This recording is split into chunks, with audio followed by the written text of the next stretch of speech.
Look at the handsome boy. He's so handsome. Good evening. I don't even know. Yep, it's evening. It is day something of Prideathon. I'll probably know by the time I'm editing this. What the heck come after 6? But I've read 3 books so far and I'm trying to do a book a day. So we've got a lot of reading to do. I have a stack of books still that I will attempt to read during this readathon. I will link my TBR down below if you want in-depth descriptions of what these books are, what sort of challenges they fulfill. Also, this is the second part of a readathon vlog, so if you haven't seen the first part, you can go see what I read down below. I'll link the first vlog. When I think of books that I want to read right now that I'm in the mood for,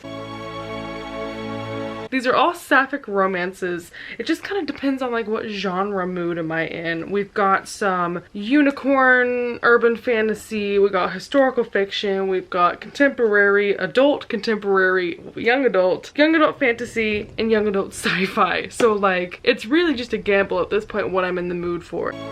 And that's the problem, is I don't know. The first thing I want to reach for is The Abyss Surrounds Us, which is the sci-fi book, but I think I just want to because it's the shortest one. And it's an enemies to lovers, pirates, and mechanically engineered sea creatures.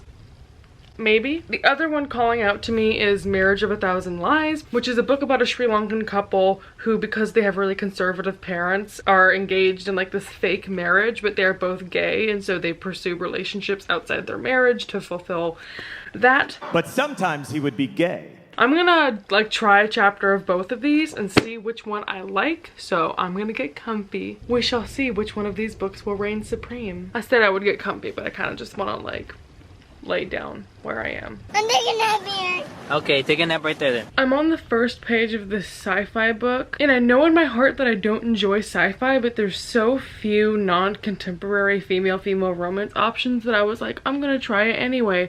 But I'm literally on page 1 when she's describing this sea monster, and I'm like, oh my god. Because I know this is gonna be the easier option, I'm just gonna go ahead and try and read this one. And unlike Ash by Melinda Lowe, which I recently read and I pushed myself to finish even though I wasn't loving it, if I get like 50 pages into this and I'm still on the struggle bus, I'm just gonna give up and pass this on to someone else. Hi. I made it 54 pages into the book. I didn't get to update when it was happening, but I cried on page 20. It started like the beginning of a Disney movie where it's like this action-packed scene and then they hit you with something. I had a little cry. So far, this book,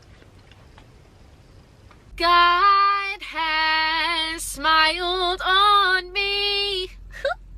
I can already tell it's gonna slap so hard. Here's a more in-depth synopsis, better than the one that I gave you a moment ago. This book is set in a dystopian world. All the oceans have risen, and so the world went into chaos. The states and country lines don't exist anymore. Because the oceans are like twice as large as they used to be, pirates have made a resurgence, but there's still a lot of companies that do travel over the seas, and so the main character's mother developed this type of, what do they call them? Genetically engineered beasts that basically are trained from their infancy to protect ships from pirates. So the main character, Cass, has been training her whole life to train these beasts and to be the one that goes on missions with them to protect like cruise ships and cargo ships from pirates. And the beginning of the book starts where she's on her first ever solo mission with the creature that she raised, but then the ship gets hijacked and she ends up being captured by the pirates, and they have an embryo of one of those sea monsters and they want her to train it so that they can have one on their side. So it's like this sci-fi dystopian hybrid. There's also a sapphic relationship in here that's enemies to lovers, and may I just say, girl, say it. The captain of the ship needs for Cass to not get injured or hurt because she's valuable to them, so she puts her under the protection of one of the pirates on board named Swift. So in order to make sure that she's protected, they have to room together in the same bed. They have to share clothes, they have to go to meals together, and they have to be buds 24 hours a day. Yes! I'm not gonna say that we're already getting to some pretty angsty material, but it is so good so far. So I already have some sticky tabs in here. The writing is phenomenal. It's funny, it's interesting. So I'm not very far in, but I did want to update you with a better synopsis of this book and just the fact that I've already cried and I'm already really enjoying it. I can definitely foresee this book getting like at least 4 stars. Okay, it is far past my bedtime. I made it to page 84. I'm going to bed. Good night. Hi. I'm too lazy to pretend like I care about changing my shirt. Basically, I started my period, so I'm not gonna leave my bed for like 3 years.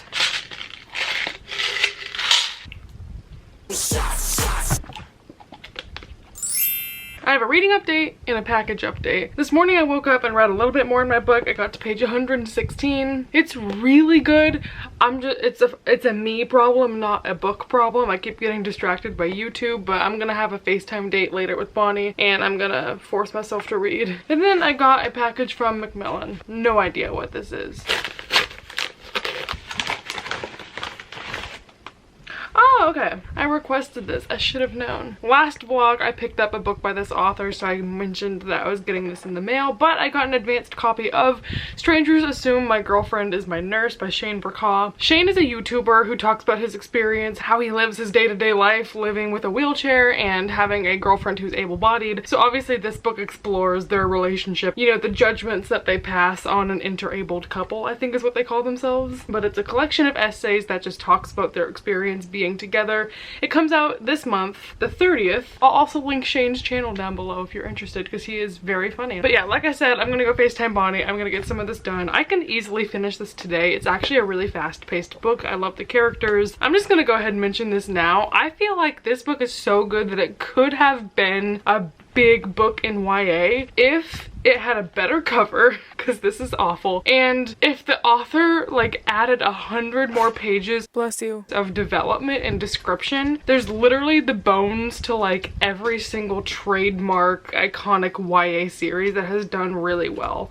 I can see this as a movie. I can see this on the New York Times bestseller list. I think it just needed like that extra little push. Even without that, it's still a really well done story and I'm really enjoying it. Also, on this episode of You Put Something on the Ground and the Cats Think It's a Bed, Miss Rose, that package I just opened is not a bed. Here's the list of things that I've done to procrastinate from reading. I watched 3 episodes of Haunting of Hill House, a show that I've already seen. I finished the knitting part of my Ravenclaw scarf and now all I have to do is sew in the ends. And I still haven't changed my shirt from yesterday, so winning! Rosalie, I don't know why I don't feel like reading because my book is really good.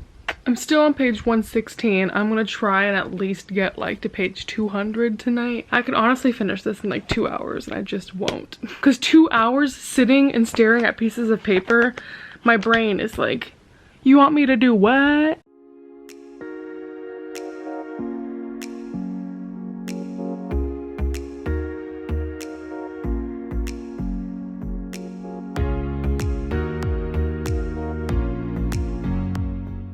Okay, Bonnie and I just got off FaceTime. I have been really slacking. I've read a couple pages. I'm on page 153 now. I'm gonna try and get to page 200, and I know the best incentive for doing that is just forcing you to watch a clip of me time-lapsed, so.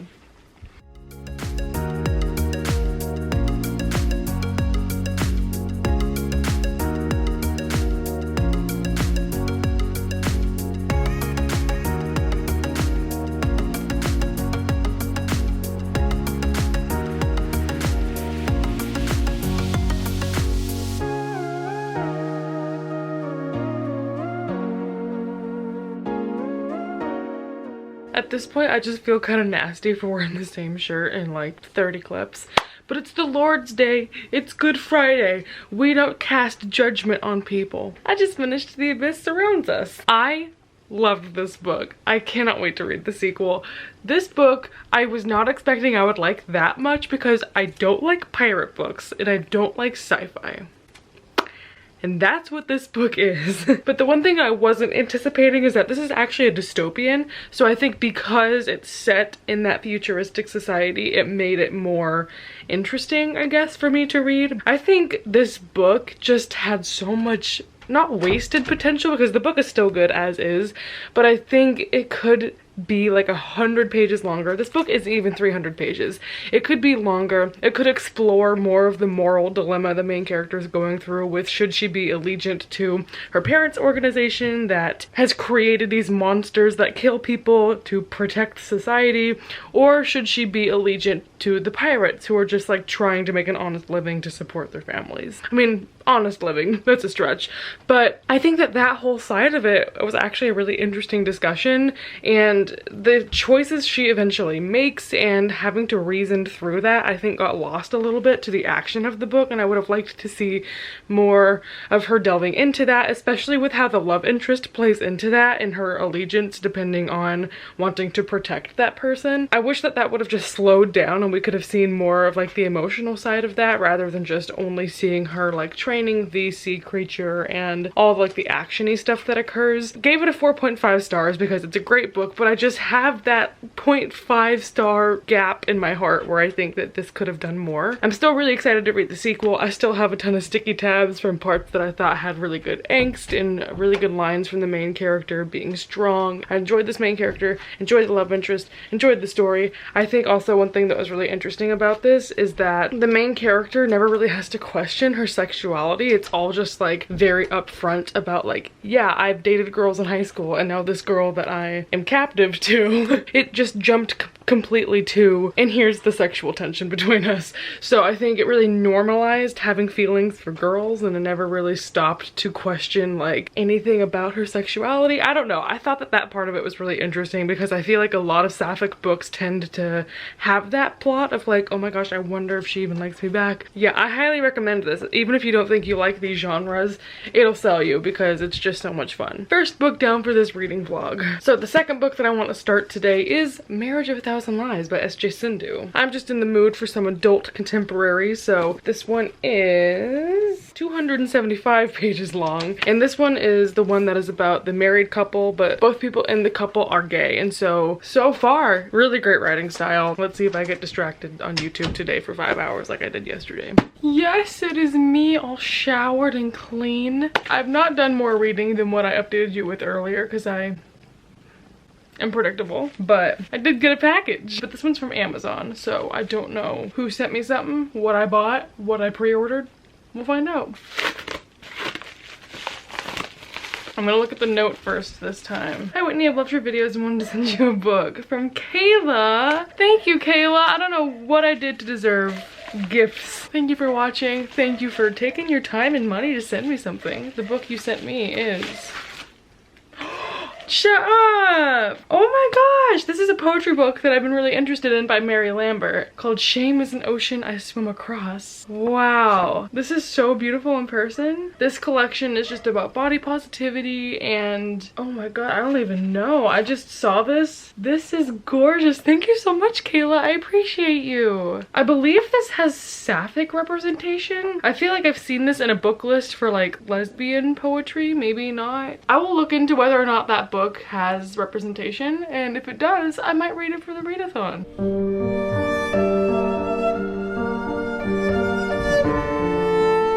Thank you, Kayla. And it's time for Gordo to yell. I think I'm going to go sit in the living room and read because being in bed has not been a good place for me lately. So get my Ravenclaw aesthetic music, my camera, and my current read, which isn't even bad. I just like haven't disgusting been sitting down to read it. Let's go.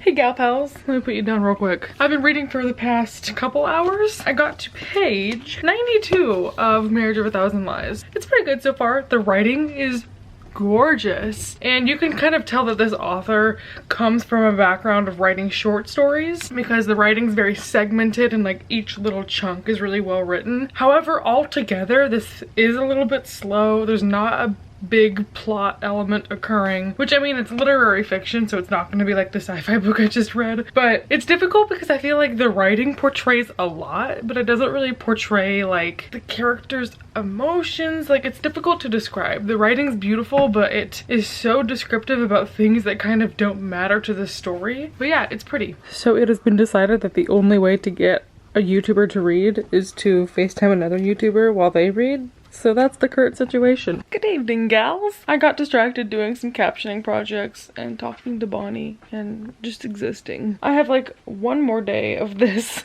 reading thing. I thought it would be a lot more, but no, here we are. So basically, we're doing that for the rest of the night. I was gonna start the audiobook for Everything Leads to You, but then I discovered that Scribd actually has Marriage of a Thousand Lies on audio. So I'm going to plug the heck into that because now my headphones are finally charged. Hello, we love her. And I can finally clean my room, repaint my crusty nails I picked off when I was bored, and tie the ends of my scarf. So hopefully that'll take a couple hours and I can get some reading done. Okay, good middle of the morning, everyone. I'm gonna wake up all the kittens by filming this, but I've been cleaning my room and weaving in the ends of my scarf. So I listened to a couple hours of my audiobook and read the rest of it physically, so I finished Marriage of a Thousand Lies. I have mixed thoughts on this, but I think the general outcome of it is that it's written beautifully. And I also really loved how much this explored family and culture. I think you really get a sense of how indebted she feels to maintaining a relationship with her family, even though that comes at the price of sacrificing her own freedom and her ability to explore her sexuality, even things like cutting her hair. She's always defaulted to making the people around her comfortable, and this is sort of an exploration of how she steps out of that. One thing that I found kind of jarring was that I was expecting this to be a book about this convenient marriage that she has, but really it's not about that marriage. The husband is very rarely in this book. This book kind of takes place around the fact that the main character's grandmother goes to the hospital, and so she's called upon to come to live at her mom's house where her grandmother is staying and be like a caretaker for her. She's back in her hometown for a couple months taking care of her grandmother, sort of dealing with being thrust back into her childhood world, especially because her childhood best friend slash first girlfriend slash the person she's had feelings for since they were teenagers is announcing her engagement, but then feelings between them start to resurface, and then it becomes this struggle between, do we pursue this relationship or do we marry men just to please our families because we're stuck in this trajectory of what people expect of us to do. So again, it's very much an exploration of those cultural ideals and not necessarily struggling with sexuality, but struggling with how much of that they're willing to embrace. So in dealing with those concepts, I think that this book was definitely really jarring and raw. I actually teared up a bit at the beginning of this book because there's this one quote that I'm going to read to you right now. It says, "Most people think the closet is a small room. They think you can touch the walls, touch the door, turn the handle, and walk free. But when you're inside it, the closet is vast. No walls, no door, just empty darkness stretching out the length of the world." So there's definitely parts of this that I think are brilliantly written. But the one thing that I struggled with the entire book is that this book really lacks any sort of personality development or like emotional development. These two girls seemed to have a really rich history with their romantic life, but I felt like we didn't get enough of that. I felt like these two characters didn't have like feelings for one another because the author rarely stops to explain the emotions behind things. So obviously this book is full of really heartbreaking and tragic stuff, but you don't really ever get the characters' reactions to that, and that might be spurred by the fact that this character is sort of dealing with suicide ideation, and maybe that numbness is the reaction. But still, I wished that there could have been at least some sort of exploration of how she internalizes the things that are happening to her, because it felt a bit dry, not necessarily with the plot or the characters, but just specifically with the way that the main character in the first person is internalizing these actions and feelings. So then alongside that, I wish we could have gotten a more full-fledged story of, are these feelings between these two girls real? Even by the end of this, I don't really understand if they were ever in love or if it was only ever just like convenient for them to be together because they were both gay. Although I did feel like the main character's emotions were a bit stunted, she's still such a complex character, and the way that she evolves throughout the story is really neat. This is definitely literary fiction. There's a lot to digest, but it was totally worth it. The audiobook was also really good. I just thought the writing of it was brilliant, so I quite enjoyed that. I'm gonna read this. I already started it tonight on FaceTime with Bonnie, and I got 7 pages into it. According to Goodreads, it's on the LGBT shelf, but since I finished 2 books, I kind of want to take a break and have like palate cleansers. So I have this book that's not going to take me that long to read, and I also have this graphic novel that I got from the library the other day that has a gender fluid main character, and this is middle grade, so it's gonna be super fast and quick to read. Fast and quick mean the same thing. Good morning. By morning, I mean afternoon. So I took a couple hours this morning and I read my poetry book. I think I got like 30 pages into this last night and I finished the rest this morning.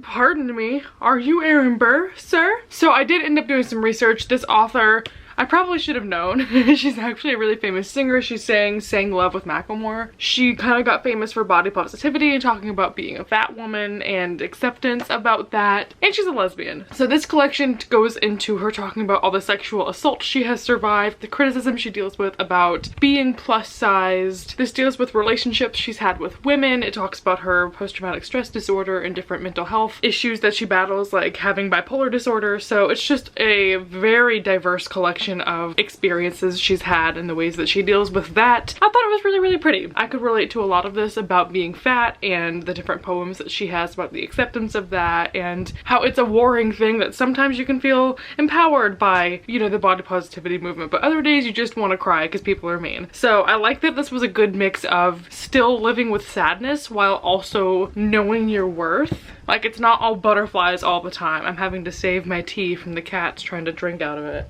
You wouldn't like it, I promise.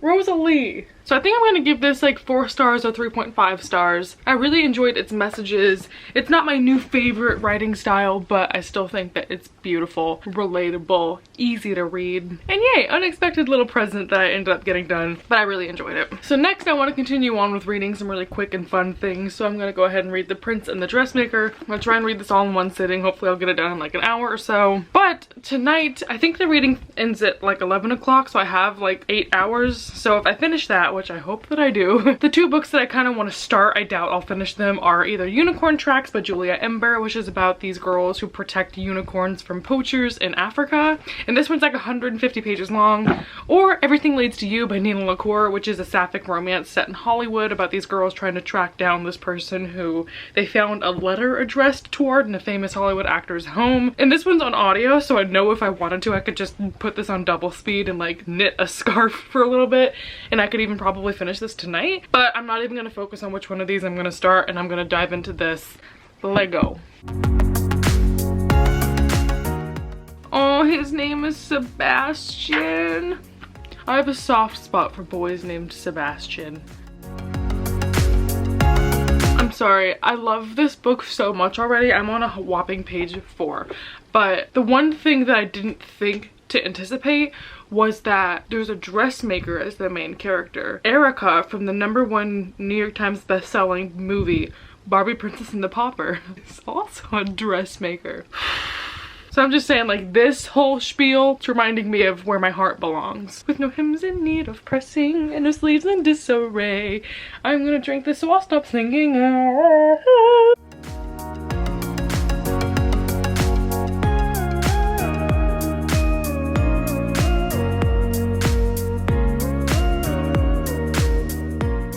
Okay, I made it 52 pages in. I'm gonna stop recording this time lapse. It's so good. I didn't really give a synopsis, but this book is about a seamstress who works at like this lower level dress shop.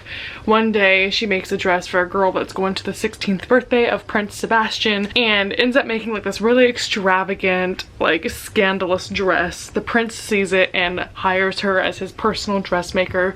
He tries to keep his identity a secret, but literally on day 1 she finds out that it's a boy who's employed her, and so she's like, why do you wear dresses? And so it talks about how he is gender fluid, he wants a dress designer, but it has to stay a secret that she's working for him. Because it's a kid's book, I think it takes a topic like that people are like, oh my gosh, how do we explain this to our kids? And literally in one panel it was like, sometimes I feel great being a boy, other times it doesn't feel right and I want to look like a girl. And it's like, that's that was the explanation. I'm really liking this so far. I don't have a bookmark, so you ever just use a smaller book inside a bigger book as a bookmark, because it'd be like that. Oh my god, she's so creative. Someone call Shark Tank. I literally finished the book and went and like screamed. This book was so good. Other than the fact that it's a really quick read and it's beautiful art, I think that this book balances like the simplicity with like actual conflict. Even though it is a middle grade graphic novel and it's really quick and easy, it's also got the most perfect themes. It's got conflict, it's got turmoil in it. It was the perfect balance of everything. The characters were so fun and sweet and cute, and oh my god, I loved the ending of this book so much. The way this book deals with gender, it was so good. It was so precious and supportive and wholesome. I loved this book. I think I'm gonna give it like 4.5 stars. I just wish there was more. Like, I highly recommend this. It's like not even, I don't think that even took me like an hour to read. I am going to buy a copy for my shelf ASAP. Oh, hello, Gordo. Are you sleeping?